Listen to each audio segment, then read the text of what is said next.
So hey guys, welcome back to another video. और आज के इस वीडियो में मैं कंपेयर करने वाला हूँ Acer Nitro 5 versus Asus TUF A15। और वैसे अभी आपको दोनों ही लैपटॉप के स्पेसिफिकेशन स्क्रीन पर दिख ही रहे होंगे। और जिन लोगों का बजट अंडर 80 की है ना, उन लोगों के बीच ना इन दोनों लैपटॉप्स में अच्छा खासा कंफ्यूजन क्रिएट करके रखा हुआ है। तो इस वीडियो को बिल्कुल आखिर तक देखो, मैं आपका पूरा कंफ्यूजन एकदम ईजिली क्लियर करता हूँ। और साथ में अगर आपको ऐसे किसी और लैपटॉप्स का भी कंपैरिजन चाहिए हो तो मुझे जरूर से कमेंट सेक्शन में बताना, मैं आपके लिए वो कंपैरिजन लेकर आऊंगा। तो चलो फिर अभी कंपैरिजन स्टार्ट करते हैं। अब सबसे पहले यहाँ पर डिस्प्ले से स्टार्ट करते हैं। तो यहाँ पर दोनों ही लैपटॉप में आपको एक 15.6 इंच का full HD IPS anti glare display मिलता है और रिफ्रेश रेट दोनों ही लैपटॉप में आपको 144 हर्ट्ज का मिलता है। साथ में डिस्प्ले स्पेसिफिकेशंस की बात करें तो जो नाइट्रो 5 है उसके ब्राइटनेस और कलर एक्यूरेसी के नंबर्स एसर ने कहीं पर भी क्लैरिफाई नहीं करा है। अब बाहुबली ने कटप्पा को क्यों मारा है, इसका जवाब तो हमें बहुत पहले ही मिल चुका है, लेकिन Acer Nitro 5 के ब्राइटनेस और कलर एक्यूरेसी के नंबर्स क्या है उसका जवाब हमें अभी तक नहीं मिला है और मुझे लगता है कभी मिलेगा। अब पता नहीं Acer वाले ने ऐसा क्यों करे, पर करे हैं तो करे, अब उसका क्या कर सकते हैं। लेकिन इस मामले में Asus वाले अच्छे हैं, उन्होंने ये सब चीजें बता के रखे हैं। तो TUF A15 में आपको 250 निट्स की ब्राइटनेस और 45% एंटी-SC कलर गैमेट मिलता है, जो कि 62.5% sRGB के बराबर है।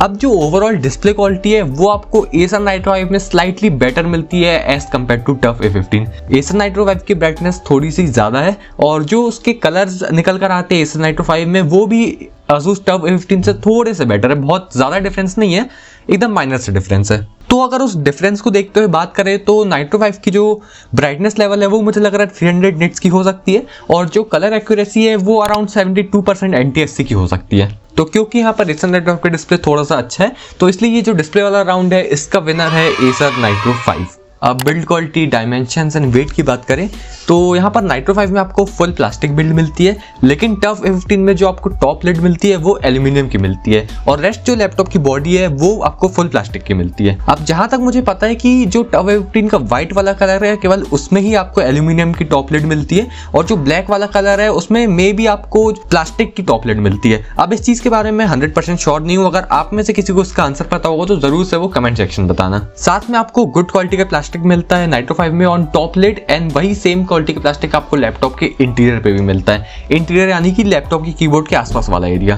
और जो TUF A15 में आपको प्लास्टिक मिलता है वो आपको बेटर क्वालिटी में मिलता है as compared to Acer Nitro 5। अब क्योंकि TUF का तो नाम ही TUF है, वो अपनी बिल्ड क्वालिटी के लिए भी जाना जाता है, तो उसमें तो प्लास्टिक क्वालिटी बेटर होना ही है। साथ में जो टॉप लिड फ्लेक्स है वो आपको नाइट्रो 5 में एकदम थोड़ा सा मिलता है और जो कीबोर्ड फ्लेक्स है वो भी मिनिमल सा मिलता है, लेकिन TUF A15 में आपको बिल्कुल मिनिमल सा टॉप लिड फ्लेक्स मिलता है। ये टॉप लिड फ्लेक्स नाइट्रो 5 से कम है और कीबोर्ड फ्लेक्स भी मिनिमल सा है। और TUF A15 military grade 810H qualified है। लैपटॉप को बिल्ड क्वालिटी रिलेटेड काफी सारे टेस्ट से गुजरना पड़ता है, फिर जाके ये क्वालिफिकेशन मिलता है और ऐसा कोई क्वालिफिकेशन आपको Acer Nitro 5 में नहीं मिलता है। तो यहाँ पर बिल्ड क्वालिटी जो है वो डेफिनेटली आपको Asus TUF A15 में बेटर एंड प्रीमियम मिलती है। तो इसलिए ये बिल्ड क्वालिटी वाले राउंड का विनर है Asus TUF A15। साथ में जो दोनों ही लैपटॉप के डायमेंशंस है वो आपको अभी स्क्रीन पर दिख ही रहे हैं और जो वेट है वो नाइट्रो 5 का 2.5 kg का है और Asus TUF A15 का 2 kg का है। तो Asus TUF A15 यहाँ पर काफी लाइट वेट है as compared to Acer Nitro 5, तो इस कारण से ना Asus TUF A15 को थोड़ा इधर उधर कैरी करना ज्यादा आसान रहेगा। तो इसलिए ये डायमेंशंस एंड वेट वाले राउंड का विनर भी है Asus TUF A15।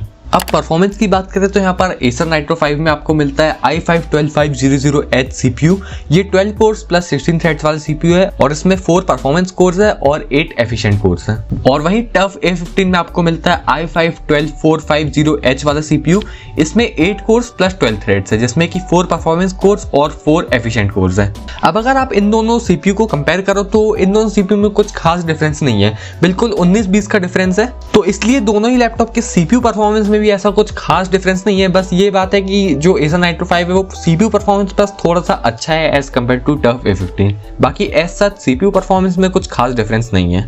अब GPU की बात करें तो दोनों ही लैपटॉप में आपको RTX 3050 मिलता है, लेकिन Nitro 5 में यहाँ पर RTX 3050 की TGP है 95 वॉट्स जो कि फुल TGP है और TUF A15 में TGP है 75 वॉट्स की। लेकिन TUF A15 में आपको मक्स स्विच भी मिलता है जो कि Acer Nitro 5 में नहीं मिलता है और ये मक्स स्विच होना ना बहुत सही चीज है लैपटॉप के लिए, क्योंकि इससे ना आपको गेमिंग परफॉर्मेंस में अच्छा खासा FPS बूस्ट मिलता है। साथ में Nitro 5 में वही पुरानी 8GB की DDR4 3200 MHz वाली रैम मिलती है, लेकिन Asus TUF A15 में आपको लेटेस्ट 8 8GB की DDR5 4800 मेगाहर्ट्ज वाली रैम मिलती है। अब पता नहीं एसर वालों ने ये 3200 मेगाहर्ट्ज वाली रैम इसमें क्यों लगाई है, जबकि अब तो आपको सारे लैपटॉप में 4800 मेगाहर्ट्ज वाली रैम मिल रही है और यही फ्यूचर है। तो ये तो होगा स्पेसिफिकेशंस की बात। अब परफॉर्मेंस की बात करें तो जो गेमिंग परफॉर्मेंस है वो आपको टफ A15 में बेटर मिलेगी। अब आप सोच रहे होगे कि टफ A15 बेटर क्यों मिलेगी, नाइट्रो 5 में तो हायर TGP वाला RTX 3050 है ना। तो मैं आपको बता दूं कि देखो इसका प्रैक्टिकली ये रीजन है कि जो RTX 3050 है उसको most of the games 75 what की TGP से ऊपर पुश नहीं कर पाते हैं। बहुत ही रेयर चांस है कि आपको शायद ही कभी कोई ऐसा गेम मिले जो कि RTX 3050 को 75 वॉट से ऊपर पुश कर पाए। तो उस कारण से ये जो 95 वॉट की TGP है ना, ये उतनी ज्यादा यूजफुल नहीं है। लेकिन वही जो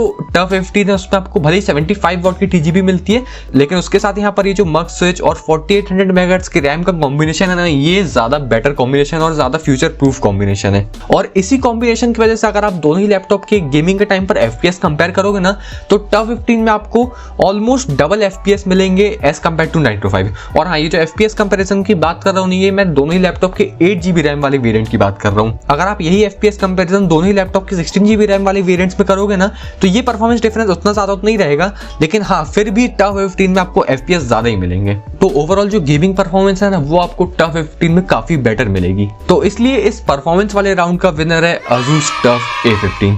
अब थर्मल्स की बात करो तो यहाँ पर दोनों ही लैपटॉप में आपको डुअल फैंस मिलते हैं विथ 4 एग्जॉस्ट वेंट्स। साथ में नाइट्रो 5 एयर इनटेक करता है बॉटम और टॉप दोनों से, लेकिन टफ A15 एयर इनटेक करता है ओनली बॉटम से। तो अगर आप यहाँ पर दोनों ही लैपटॉप में टेम्परेचर्स कंपेयर करोगे गेमिंग के टाइम पर, तो जो नाइट्रो 5 है उसके जो टेम्परेचर्स रहते हैं वो थोड़े से कम रहते हैं as compared to tough A15। तो इसलिए टफ A15 में आपको एवरेज थर्मल्स मिलते हैं और नाइट्रो 5 में आपको गुड थर्मल्स मिलते हैं। लेकिन एक चीज दोनों ही लैपटॉप की बहुत अच्छी है कि दोनों ही लैपटॉप में से किसी में भी थ्रॉटलिंग का कोई भी इशू नहीं है। मैं आपको बता दूं कि ये जो i5 12 जनरेशन वाले CPUs है जो आपको दोनों ही लैपटॉप मिलते हैं, दोनों की जो थ्रॉटलिंग लिमिट है ना, वो 100 डिग्री सेल्सियस की है। और जो most of the demanding games होते हैं, ग्राफिक इंटेंसिव गेम्स होते हैं, उनमें भी जो टफ A15 है उसके जो एवरेज टेम्परेचर्स रहते हैं वो अराउंड 90 to 92 डिग्रीज तक जाते हैं। और बीच बीच में गेमिंग के टाइम पर ऐसे भी मौके आते हैं जहां पे वो टेम्परेचर 95 डिग्रीज तक भी चल जाते हैं। तो ठीक है, टेम्परेचर्स दोनों ही लैपटॉप में 100 डिग्रीज कभी भी टच नहीं करते गेमिंग के टाइम पर, तो थ्रॉटलिंग का इशू आपको दोनों ही लैपटॉप में कभी भी नहीं होगा। और लैपटॉप में यही मेन चीज होती है कि लैपटॉप थ्रॉटल नहीं करना चाहिए। बाकी टेम्परेचर कितने भी हाई चल जाए चलेगा, उससे परफॉर्मेंस कोई भी डिफरेंस नहीं आता है। लेकिन जब लैपटॉप थ्रॉटल करना स्टार्ट करता है तो आपकी परफॉर्मेंस डिक्रीज होना चालू होती है। तो क्योंकि नाइट्रो 5 में यहाँ पर थर्मल्स थोड़े से बेटर मिलते हैं, तो इस थर्मल्स वाले राउंड का विनर है एसर नाइट्रो 5। अब अपग्रेड्स की बात करें तो यहाँ पर दोनों ही लैपटॉप में आपको 2 रैम स्लॉट्स मिलते हैं, जिसमें से कि एक रैम स्लॉट ऑक्यूपाइड है और एक रैम स्लॉट एम्प्टी है। साथ में दोनों ही लैपटॉप में आप रैम अप टू 32 GB तक अपग्रेड कर सकते हो। वहीं स्टोरेज की बात करें तो नाइट्रो 5 में आपको यहाँ पर 2 SSD स्लॉट्स मिलते हैं प्लस 1 HDD स्लॉट मिलता है। और इन 2 SSD स्लॉट में से एक SSD स्लॉट ऑक्यूपाइड है और एक SSD स्लॉट एम्प्टी है। और साथ में जो हार्ड ड्राइव वाला स्लॉट है ना, वो भी आपको नाइट्रो 5 में एम्प्टी मिलता है। तो अगर आप नाइट्रो 5 में हार्ड ड्राइव के थ्रू स्टोरेज अपग्रेड करना चाहो तो आप अप टू 1 TB तक हार्ड ड्राइव के थ्रू स्टोरेज अपग्रेड कर सकते हो। और यहाँ पर एक और बहुत अच्छी चीज है कि अगर आपको उस हार्ड ड्राइव वाले स्लॉट में एक हार्ड ड्राइव लगाना है ना, तो वहां पर आप एक SATA वाली SSD भी यूज कर सकते हो। तो इस तरह से आप उस स्लॉट को एक HDD और एक SSD स्लॉट दोनों ही बोल सकते हो। और साथ में आपको नाइट्रो 5 में 2 SSD स्लॉट्स भी मिलते हैं। तो अगर आप SSD के थ्रू स्टोरेज अपग्रेड करना चाहो तो आप अप टू 2 TB तक स्टोरेज अपग्रेड कर सकते हो, 1 TB ऑन ईच स्लॉट। वहीं टफ A15 की बात करें तो उसमें आपको 2 SSD स्लॉट्स मिलते हैं, जिसमें से कि एक स्लॉट ऑक्यूपाइड है और एक स्लॉट एम्प्टी है। तो टफ A15 में अगर आप SSD के थ्रू स्टोरेज अपग्रेड करना चाहो तो उसमें भी आप अप टू 2 TB तक स्टोरेज अपग्रेड कर सकते हो, 1 TB ऑन ईच स्लॉट। और हाँ, टफ में आपको HDD स्लॉट नहीं मिलता है, तो टफ में आप हार्ड ड्राइव इंस्टॉल नहीं कर सकते हो, क्योंकि टफ की बैटरी इतनी बड़ी है ना, तो इसलिए उसमें हार्ड ड्राइव के लिए कोई जगह ही नहीं है। तो क्योंकि यहाँ पर आपको एसर नाइट्रो 5 में स्टोरेज के मामले में बेटर अपग्रेड ऑप्शंस मिलते हैं, तो इसलिए यहाँ पर इस अपग्रेड्स वाले राउंड का विनर है एसर नाइट्रो 5। अब कीबोर्ड एंड टच पैड की बात करें तो यहाँ पर नाइट्रो 5 में आपको नॉर्मल साइज का टच पैड मिलता है स्क्वायर शेप का, लेकिन टफ A15 में आपको थोड़ा सा बड़ा टच पैड मिलता है एज कम्पेयर टू नाइट्रो 5। और टफ का टच पैड आपको रेक्टेंगल शेप का मिलता है, तो अच्छा है, काफी स्पेशियस टच पैड आपको टफ A15 में मिलता है। तो अगर आप टच पैड बहुत ज्यादा यूज करते हो तो फिर आपको टफ A15 का टच पैड पसंद आएगा। साथ में दोनों ही लैपटॉप के टच पैड में आपको integrated left and right clicks मिलते हैं। साथ में दोनों ही लैपटॉप पे आपको फुल साइज कीबोर्ड मिलता है विथ नंबर पैड। लेकिन नाइट्रो 5 में आपको उस कीबोर्ड में 4 जोन कस्टमाइजेबल RGB मिलती है, लेकिन टफ A15 में आपको बस सिंगल जोन कस्टमाइजेबल RGB मिलती है। तो जो प्रीसेट RGB इफेक्ट्स मिलते हैं वो आपको नाइट्रो 5 में 5 मिलते हैं और टफ A15 में केवल 2 प्रीसेट RGB इफेक्ट्स मिलते हैं। और नाइट्रो 5 के जो कीबोर्ड की RGB है उसमें आपको कस्टमाइजेशन भी बेटर मिलेंगे as compared to tough A15। तो अगर आप अच्छे RGB के शौक रखते हो ना तो फिर तो नाइट्रो 5 का कीबोर्ड आपको बहुत पसंद आएगा। तो वैसे तो यहाँ पर टच पैड टफ A15 का ज़्यादा अच्छा है, लेकिन ज़्यादातर लोगों को तो कीबोर्ड के RGB से फ़र्क पड़ता है ना, तो इसलिए इस कीबोर्ड एंड टच पैड वाले राउंड का विनर है एसर नाइट्रो 5।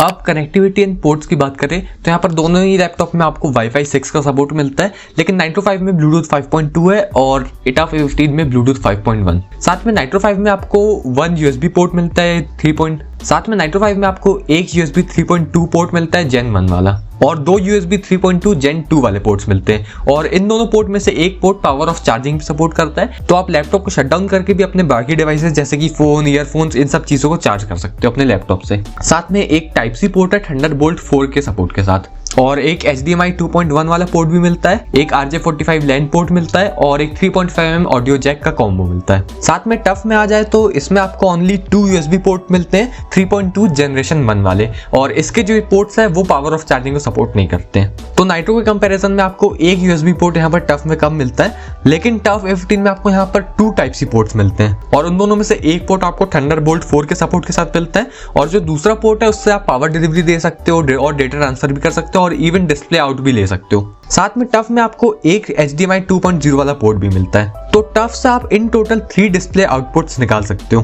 तो एट लास्ट यहाँ पर नाइट्रो 5 में आपको एक USB पोर्ट ज्यादा मिलता है, तो टफ में आपको एक Type-C पोर्ट ज्यादा मिलता है। अब ये तो आपकी चॉइस पे डिपेंड करता है कि आपको USB पोर्ट्स की ज्यादा जरूरत है या फिर एडिशनल Type-C पोर्ट की ज्यादा जरूरत है। तो वैसे तो इस राउंड को ड्रॉ होना चाहिए, लेकिन नाइट्रो 5 में आपको एक USB पोर्ट एक्स्ट्रा मिलता है और मैं जानता हूँ कि काफी सारे लोगों के लिए वो बहुत यूजफुल चीज है, तो इसलिए इस कनेक्टिविटी इन पोर्ट्स वाले राउंड का विनर मैं देता हूँ एसर नाइट्रो 5 को। अब बैटरी एंड चार्जिंग की बात करें तो नाइट्रो 5 में आपको 57.5 वॉट आवर्स की बैटरी मिलती है, जो कि आपको ऑन एवरेज वही 2 आवर्स का बैकअप दे देगी अगर आप रिफ्रेश रेट को 60 हर्ट्ज पे सेट करके चलाओगे तो। और साथ में 180 वॉट्स का पावर अडेप्टर भी आपको नाइट्रो 5 में मिलता है। वहीं टफ A15 में आपको 76 वॉट आवर की बैटरी मिलती है। बैटरी यहाँ पर टफ A15 की ज्यादा बड़ी है और बैकअप भी टफ A15 का ज्यादा है। टफ A15 में आपको ऑन एवरेज 4 आवर्स का बैकअप मिल जाएगा with refresh rate set to 60 hertz और साथ में टफ में भी आपको 180 वॉट्स का पावर अडेप्टर मिलता है। तो इस बैटरी एंड चार्जिंग वाले राउंड का क्लियर विनर है ASUS TUF A15। तो अब एट लास्ट कंक्लूजन पर आ जाते हैं। तो वैसे देखो, कंक्लूजन स्टार्ट करने से पहले आपको एक चीज बता देता हूँ कि यहाँ पर ऐसा बिल्कुल भी नहीं है कि दोनों में से कोई एक पर्टिकुलर लैपटॉप ही अच्छा है। यहाँ पर दोनों ही लैपटॉप अपनी अपनी जगह पर अच्छे हैं। अब ये चीज आप पे डिपेंड करती है कि आपको अपनी नीड्स के हिसाब से कौन सा लैपटॉप अपने लिए सही लगता है। बाकी अगर आप अभी भी कंफ्यूज हो तो मैं आपकी थोड़ी सी हेल्प करता हूँ। तो देखो, अगर मुझे दोनों में से कोई एक लैपटॉप चूज करना होता ना तो मैं तो टफ A15 ही चूज करता, क्योंकि यहाँ पर टफ A15 में आपको मक्स स्विच प्लस लेटेस्ट DDR5 वाली रैम मिलती है और इस कॉम्बिनेशन से ना आपको एज कम्पेयर टू नाइट्रो 5 काफी अच्छी परफॉर्मेंस मिलेगी। और मेरे लिए तो भाई परफॉर्मेंस ही लैपटॉप में सबसे ज्यादा जरूरी चीज है। तो मैं तो इस कंपैरिजन वीडियो का विनर देता हूँ ASUS TUF A15 को। बाकी कौन सा लैपटॉप आपको अपने लिए सही लगता है आप वही लैपटॉप लेना। और बाकी अब आज की वीडियो में इतना ही रखते हैं, और अगर आपको ऐसे और किसी और लैपटॉप्स का भी कंपैरिजन चाहिए हो तो जरूर से वो मुझे कमेंट सेक्शन बताना, मैं आपके लिए वो कंपैरिजन लेकर आऊंगा। तो फिर मिलूंगा आपसे ऐसे किसी वीडियो में, तब तक के लिए वीडियो को लाइक करें, शेयर करें और चैनल को सब्सक्राइब जरूर करें।